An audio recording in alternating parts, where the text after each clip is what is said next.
Guys, I am Divyam from IGCSE and Fingertips. Today we are going to discuss naming and isomerism. In the last video you had seen me explain how are they named. In this video we are going to take care of some examples. We are going to do some examples in which we are going to write names of hydrocarbon. So this is one carbon, right? So its chain name will be meth, and there are single bonds and there is no other carbon, so it's impossible to form double bond with another carbon. So this is methane, right? First example. Let's go to the next question. You have C double bond C and hydrogen are given, right? C double bond C, there are two carbon, so the chain name is eth and there is a double bond existing, so ethene, right? Ethene. For this one you have two carbon, so it is eth, right? There is OH, so it will have all in its name, but it has single bond between carbon, so it is ethanol, right? The name of this compound will be ethanol.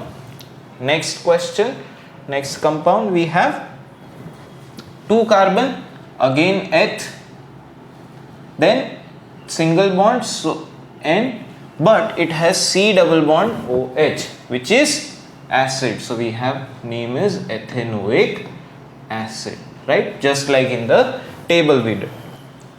Okay, so in this we have 1, 2, 3 and 4 carbon. 4 carbon is bute, right? And single bond in all the carbon atoms, so butane, right? In this you have 1, 2, 3 and 4 carbon, so again it is butane, but it has chlorine, and the name of the chlorine comes first. It's a prefix. The name of the chlorine is prefix. So let us add it. Where is chlorine? Chlorine is on the second carbon. If you count it from right hand side, it is on the third carbon. Now what we have to do, we have to count it from the side such that chlorine gets the least number. Okay, so if I count it from right, the chlorine is on third carbon. If I count it from the left, the chlorine is on second carbon. We have to name the functional group in such a way that the carbon attached to that functional group gets the lowest number. So we have 2 chlorobutane, right? Because the chlorine is on second carbon. Then we have another example. Let's see what is this. This is ester. This is something we have not discussed in that table, right? Because the naming is a little bit different. So the ester is formed from two compounds. One is acid and the other is alcohol, right? In drawing the structure, you first draw the acid and then the alcohol. In naming, you first name the alcohol and then the acid. How do we do that? Let's see. There are 3 carbon, so the name is pro, right? And the number of carbon on acids are also 3, so this is also pro. Now how to connect them? You will write propyl. Why? Because this is alkyl chain. It's attached to the main chain via oxygen. So it is propyl propanoate, right? Propyl propanoate. In the same way, there are 2 carbon on this side, so it is ethyl, and 2 carbon here, so ethanoate. Ethyl ethanoate. So these are some examples we have discussed for naming of hydrocarbons. Now let's get to some board questions that are asked in our exams, and let's find out that how can you answer. The table shows some information about aldehydes. Complete the table. Name, molecular formulas. So they have given blanks in some name and some molecular formulas. This is ethanol, contains 2 carbon.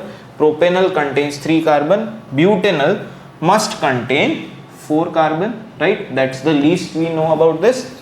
Then name, if this is butanol, propanol, ethanol, this will be methanol, right? And the structure does show it, it has one carbon in it, right?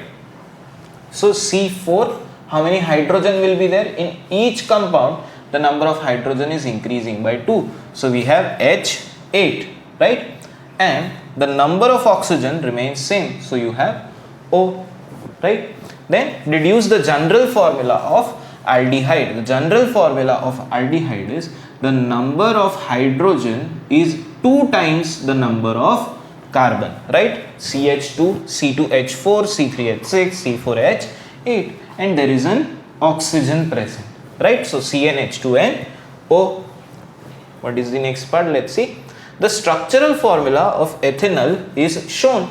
C double bond O group in aldehyde is at the end of the carbon chain. So this group is what they are talking about. This is the reactive part of molecule. What is the name given to this reactive part of any organic molecule? The name given is functional group.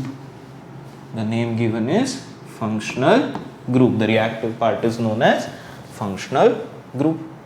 Okay, next. So they are asking increasing the number of atoms in one molecule of hydrocarbon increases the amount of energy released when it burns. What is the correct order, right? So they have given us the option of ethene, ethane and methane. They are asking indirectly, they are asking which of them has the most number of atoms in one molecule and which of them has the least number of atoms. So methane will be CH4. This has 5 atoms, right? Ethane is C2H6. So there are 8 atoms. Ethene is C2H4, which is 6 atoms. So let us rank them. This has the most atoms, this has the second most atoms, and this has the least atoms. So most energy will be released when ethane decomposes and least energy will be released when methane decomposes. Let's see which option agrees with us like that. So less energy released, methane, because it is rank 3. Most energy released, ethane, right, because it is rank 1. That is option D. This will be our correct answer. Then we have compound A. It has some functional groups, right? Let us circle them 1, 2, and there is a homologous series of double bond, right? Name the homologous series of compound that contains the following structures. C double bond C, it will be alkenes. The homologous series is alkenes, right?